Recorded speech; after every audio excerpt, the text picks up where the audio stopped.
Assalamu alaikum wa rahmatullahi wa barakatuhu. Okay, guys, Dill has done another vlog. We're just gonna watch it together.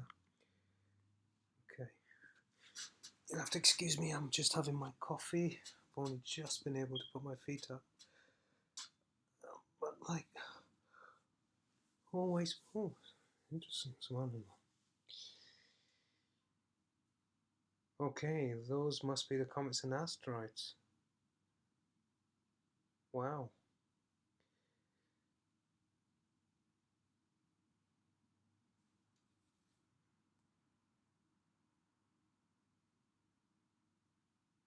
The sky's littered with them. Okay, this is again, I'm assuming, yeah, it is Germany, yes. Holstein. So it is Germany. Allahu Akbar Kabira. Now I see why they've been chemtrailing the skies over here in Bolton, guys. Well, at least for those of you who've been um, um, who are on the science distribution list.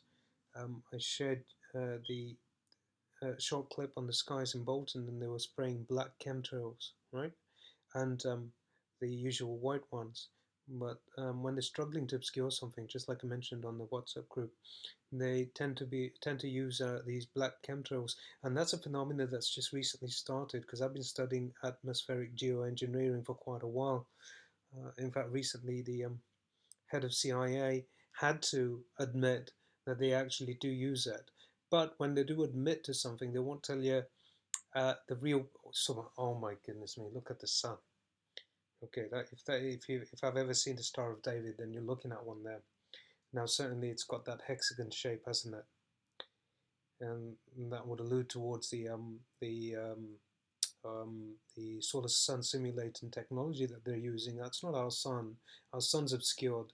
This is a technology used in front of the sun, but because it's so bright, and with the naked eye, we seldom can make out what we look at that. Look at that.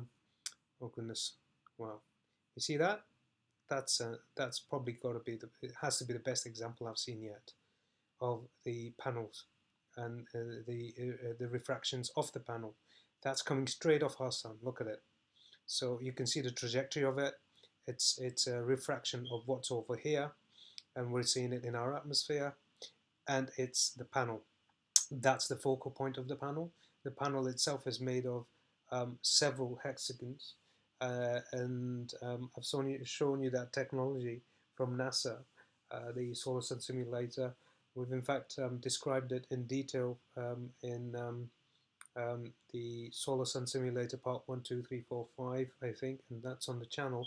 And I've not, subhanAllah, I've not seen an example as clear as this. That's pretty, that's not natural. I don't care who it is who's looking at this and who would try to debunk this. They'd have an awful.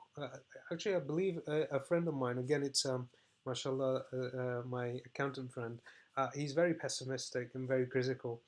Sadly, a little maybe it borders onto a little too much, where he very much does accept the official narrative as a gospel. Sadly, he doesn't. I think he will, inshallah ta'ala, given time. Most do, after going through this kind of journey, come to the realization that the official narrative is not necessarily the correct one. In fact, it's deliberately designed to lull us into a false direction, so that we don't get to the bottom of the truth. It's basically they're all psyops. That's exactly what they are. The national tabloids. It doesn't matter who they are, whether it's a read targeted at a intellectual demographic, i.e., the Independent, the Telegraph, the Times, even the Financial Times, or any of those sort of Guardian sort of papers, or whether it's the Mirror, the Daily Star, the Mail, the Daily Mail, the Daily Express, and then you've got the Sun and other tabloids below that, which kind of deal with the more conspiratorial kind of editorials. But all these papers combined at the top and at the helm are run and owned by the same power elite, and they'll give you a lot of nonsense. And so does NASA, and so do all these other organizations. With NASA, simply put, is a PR agency for space. And when I say PR agency, they are the PR agency for the satanic elite. Okay, so they will give you a lot of nonsense, and they'll continue doing scheming and plotting against humanity while using our resources, our tax money, our funds to build and develop technology which they then will use and continue to use against humanity and maintain this status quo and this grip and this power over humanity. We're gonna obviously these shackles are gonna come off soon.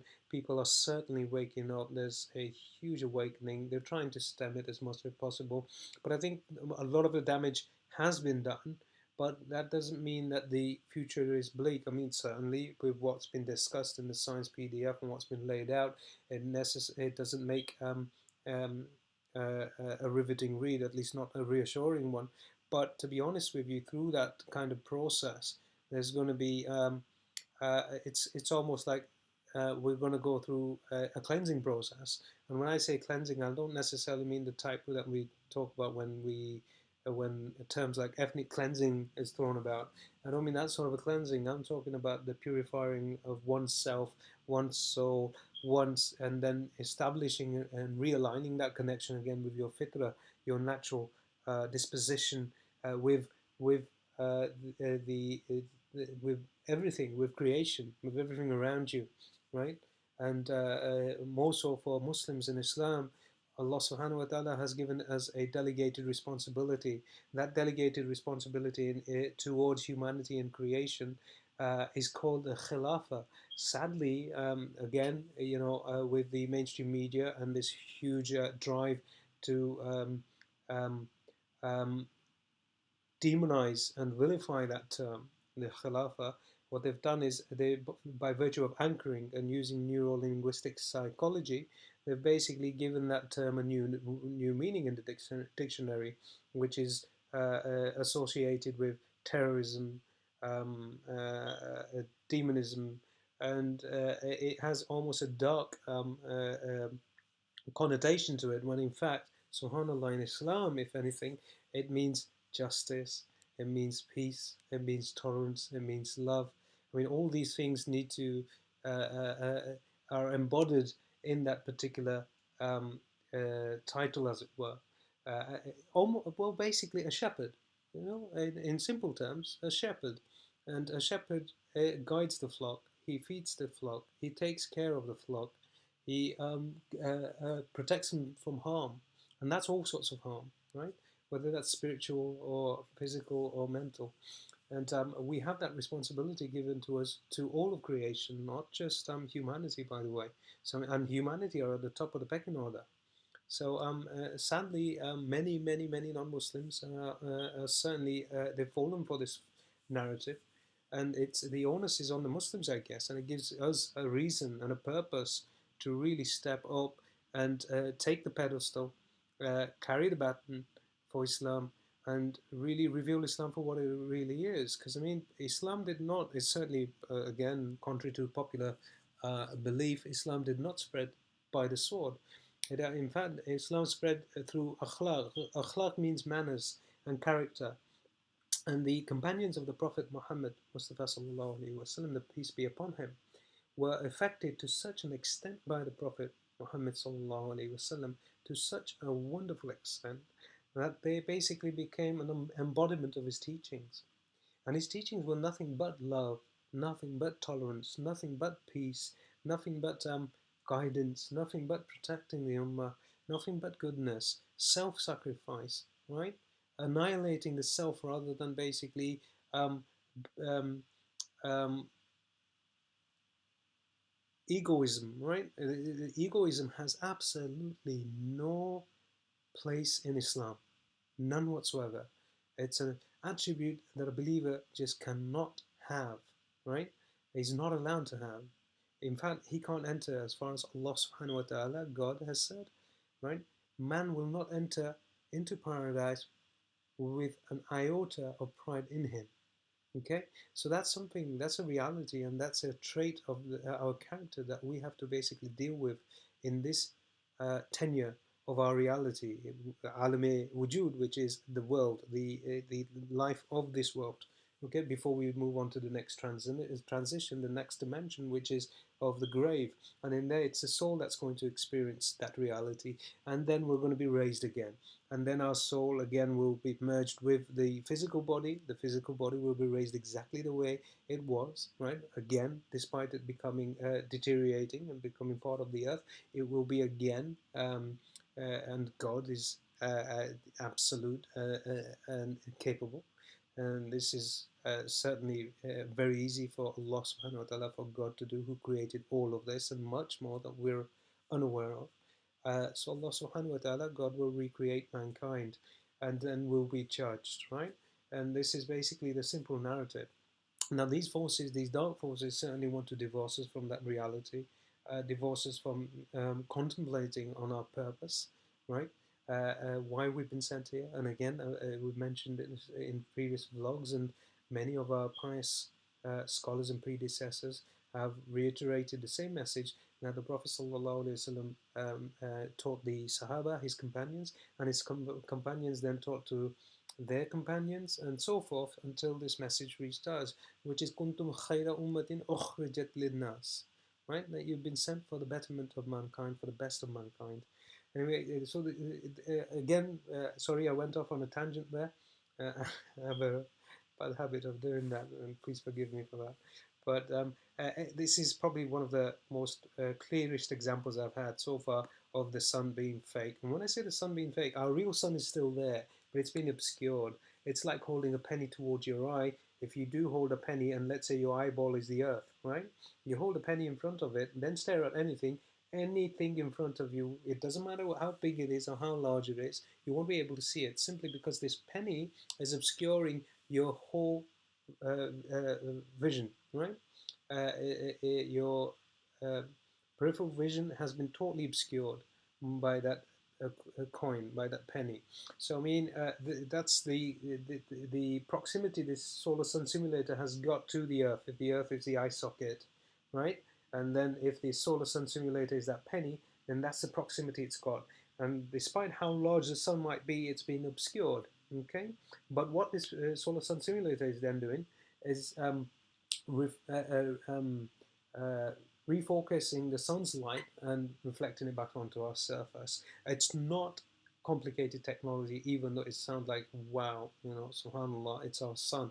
But when you think about it, and this technology is not going to last for long, when this primary star leaves its because it's parked up right now next to our sun, but when it catapults out of its trajectory back into its trajectory, it's going to take the celestial bodies, the planets, the gas giants, the moons, and the other comet and asteroid debris it's got with it back out again with itself. So it's going to go up and under. And as it does that, it's going to go below us. And when it goes down, and this is why I've made a correlation between Surah Al-Najm and Surah Tariq, where there's mention, and Allah subhanahu wa ta'ala knows best, but Allah subhanahu wa ta'ala God takes an oath by a star that goes down as it goes down, and then it's a night visitor. So I mean, maybe perhaps because the Arabian Peninsula and the Arabs were being addressed at that time, maybe there's time zone at that time when this incident happens. It's a possibility, and Allah subhanahu wa ta'ala knows best, okay? But it's a possibility that it might be nighttime during that time. And this star was mentioned as a star with piercing brightness, and we understand this to be a neutron proton star. It's a very strong star. It's actually drawing the sun's surface energy right now, and this is why we hypothesizing maybe perhaps we'll see the 3 days of darkness as well, and Allah subhanahu wa ta'ala knows best. But when it does do this, it's going to drag everything else, and anything that's out there, whether it's this technology or any other satellites and stuff like that, I doubt very much they're going to exist for too long. Once they get drawn into the magnetic attraction, the magnetic force that these celestial bodies are going to bring with them. I mean, don't forget, we're expecting the three great landslides when this happens, right? Because of its magnetic and gravitational effect on the Earth, right? And if it does indeed happen, then there is no reason to believe why satellites are going to continue to exist in our orbit. They'll be sucked out, catapulted out, or even drawn with this particular system into its trajectory. There's no reason to believe that they're going to exist. So when it does, when it's taken, it's almost like the veils have been lifted, right? Because all this illusionary I mean, this is what it is. It's a house of mirrors. And all this illusionary technology that they're using is going to, it's not going to be there. It's going to be basically, just think of a magnet that comes up and takes, sucks up all the iron, all the nails or whatever metallic. It's exactly what's going to happen to this technology. And then lo and behold, we'll see right in front of us. And there's a hadith, I believe, of the Prophet Sallallahu Alaihi Wasallam, where people will be left with their necks bent over backwards, staring at the skies. And there's going to be a large sound as well. Again, that sound could be attributed to maybe an asteroid striking the Earth, or maybe perhaps this kind of trumpet sound that we continue to hear. And maybe perhaps that would happen if the core of the Earth would vibrate because it's an iron, and then that vibration is then again conducted through the magma, and then from the magma onto the crust. And if the crust is going to, just like a door creaking, right, you'll hear. And maybe that's one of the reasons why we're hearing this trumpeting sound right now, because all these celestial bodies, as they're tugging, don't forget, up until now, we've been going in one trajectory around the sun, anti-clockwise. Now, all of a sudden, you've got another system that's merged with our solar system, and it's going clockwise. So there's two forces that are going in the opposite direction. So we're almost being tugged and stretched, and that's exactly what's happening to the other planetary bodies as well, celestial bodies.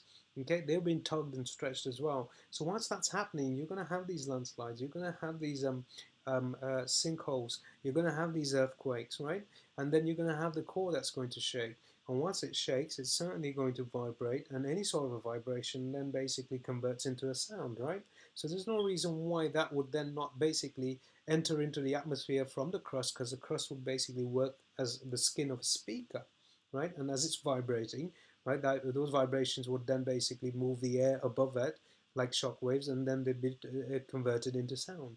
And that sound could potentially be the trumpeting sound that's certainly spoken of frequently in biblical narratives.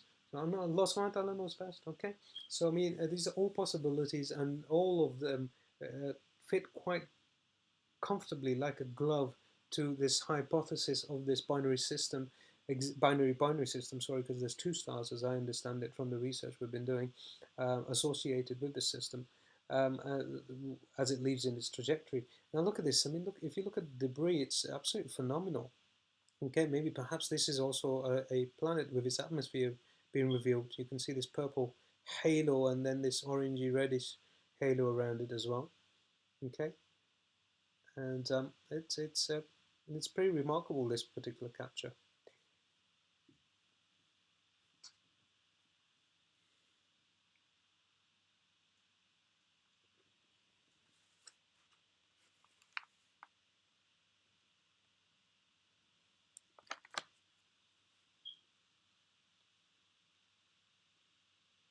There's the date, 31st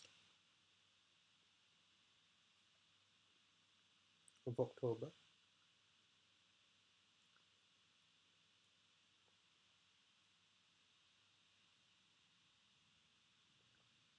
I'm not sure what we're looking at. Maybe it'll reveal itself as it zooms in.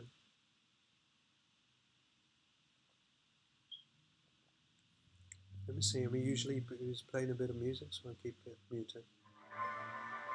Yeah, he's doing the same.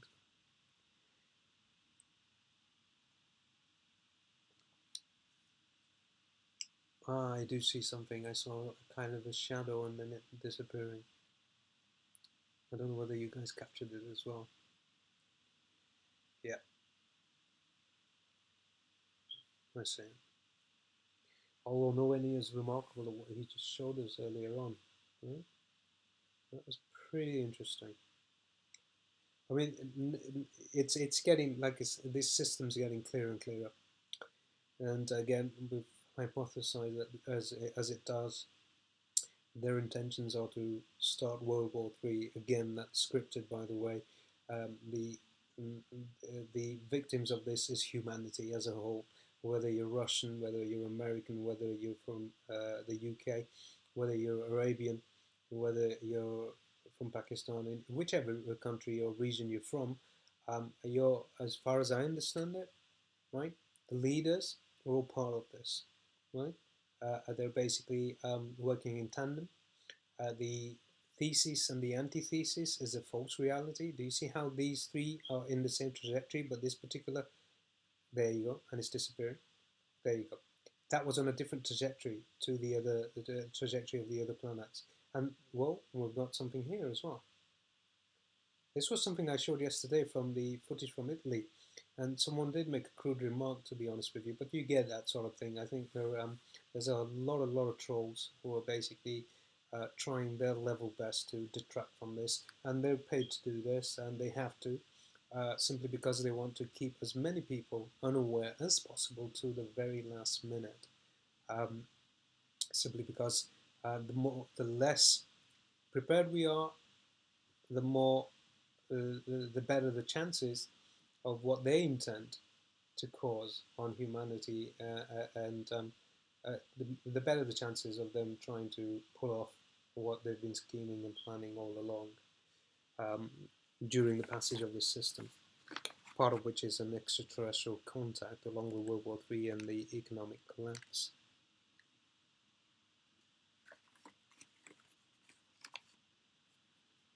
Wow, you guys can see this, can't you? I'm not the only one.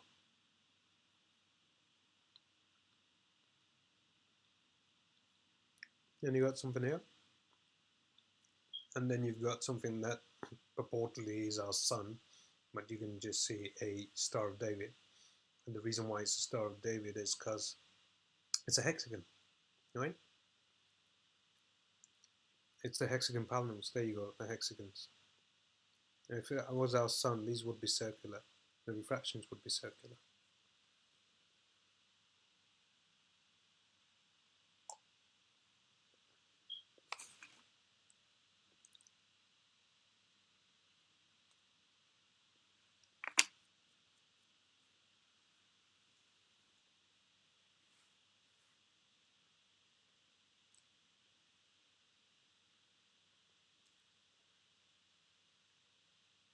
I understand Steve sent a very interesting upload as well. Although I've not seen it, I've only had a glimpse of it. Mm. As I get the chance, I'll upload that. Maybe perhaps following this one. It's just that I've got quite a tight schedule today, and I've got family who are going abroad, um, visiting family, and for a holiday. So, as tradition has it, we tend to visit our kith and kin and just make sure that. There you go. Look, that's the system again. You see that, the refractive technology, and we've been seeing the hexagons. It's already developed. NASA's got this technology, by the way, guys. So there's no reason to believe that it's not already in our skies, at a closer atmosphere.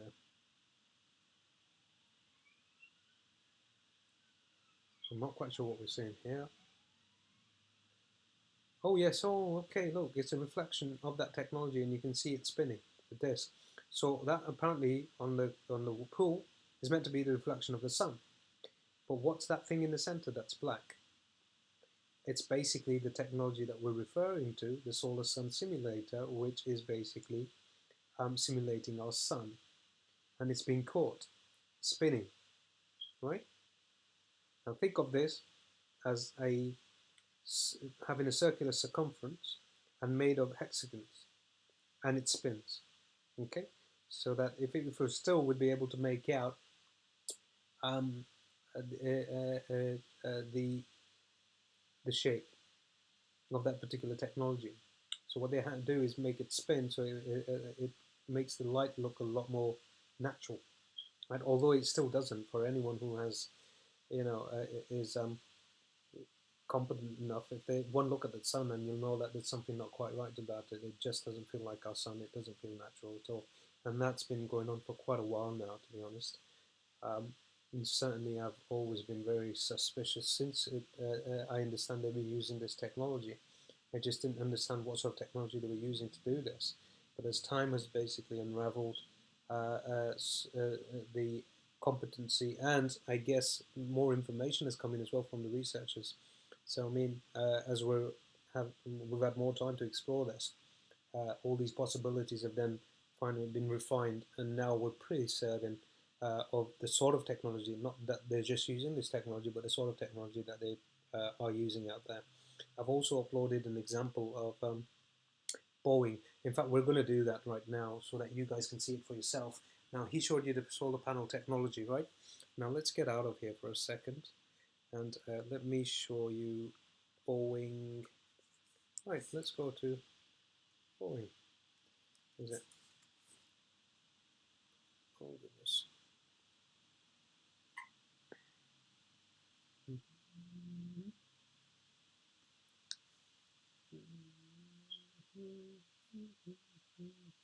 Oh, goodness. Help if I spelled it right? Okay, let's go here. Now, you're going to love this, guys. It's very interesting. I actually uploaded this video, but I don't think I shared it with you guys on WhatsApp. I just don't have the time, to be honest with you. You know, it's like keeping pace with everything that we're doing and everything that we're sharing at the same time. It does get a little overwhelming, but I certainly think that you need to see this. So let's watch this together. The world, 2116. You can fly across town in minutes, or across the globe in under an hour. Whole communities are living on Mars, and solar satellites provide Earth with... Guys, okay, let me just repeat this so you can hear it. Right? Let's listen to what he says during this particular segment, and then continue watching it. Solar satellites provide Earth with unlimited clean power. Did you see that? The sun reflecting and this then blowing, directing the sun's light. And same technology here as well. Yeah? Watch this. In less than a century... There you go.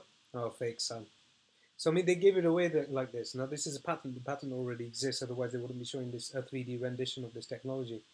But so far, it was as though you... I mean, you again, you know, you wouldn't be blamed into thinking, well, this is just all a little too far-fetched. But now that you see all this corroborating evidence, right? Took the world from... Did you see that? How it just blended into our sun. Let's watch this again. And solar satellites provide Earth with unlimited clean power. In less than a century, Boeing took the world from seaplanes to space. There you go. Anyway, so I mean that's an interesting one. Guys, jazakallahu khairan wa ahsanu jaza for your time. Assalamu alaikum wa rahmatullahi wa barakatuh.